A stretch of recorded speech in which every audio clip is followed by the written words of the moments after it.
বুলি ক'ব লাগিব। তেখেতসকলে ক্ষমতা পাইছে বুলি ৰাইজক ঠগাই যদি তেনেকুৱা ধৰণৰ কৰ্ম কৰে, ৰাইজে নিশ্চয় তাক প্ৰত্যুত্তৰ দিব। মইতো স্পষ্ট ক'ব নোৱাৰিম। এতিয়া হাইকোৰ্টে ষ্টে অৰ্ডাৰ দিছে বুলি আমি শুনা পাইছোঁ, কিন্তু এতিয়া কি ধৰণৰ কি পৰ্যায়ত দিছে সেইটো ক'ব নোৱাৰোঁ। এতিয়াই তাৰ প্ৰতিক্ৰিয়া মই এতিয়া নিদিওঁ। মই অহাকালি স্পষ্ট জনাৰ পিছত ইয়াৰ বিষয়ে মই প্ৰতিক্ৰিয়া দিম। আজি গোটেই আমাৰ 1 নং কোকৰাঝাৰ লোকসভা সমষ্টিৰ অন্তৰ্গত 26টা আমাৰ ব্লক কমিটি আছে।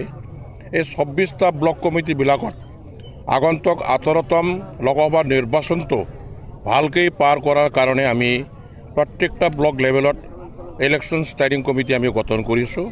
তাৰ লগত সংগতি ৰাখি আজি আমি শ্ৰীৰামপুৰ ব্লক BPF দলৰ হৈ আগন্তুক নিৰ্বাচনটো সুচাৰুৰূপে পৰিচালনা কৰিবৰ বাবে আজি আমি ইয়াত এটা ইলেকশ্যন ষ্টাডিং কমিটি গঠন কৰাৰ উদ্দেশ্যে আজিৰ সভাখন আমি অনুষ্ঠিত কৰিছোঁ।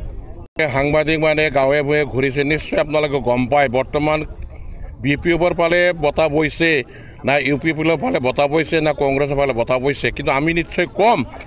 এতিয়া মানুহ আমনি লাগি গৈছে, ৰখি ৰখি পেলাই মানুহ বহুত আমনি লাগি গৈছে। এতিয়া যেনেকুৱা ধৰণৰ বাতাবৰণ দেখা যায়, সকলো ঠাইতে শুনা যায় BPFৰ ফালে বতাহটো ভাল বৈ আছে।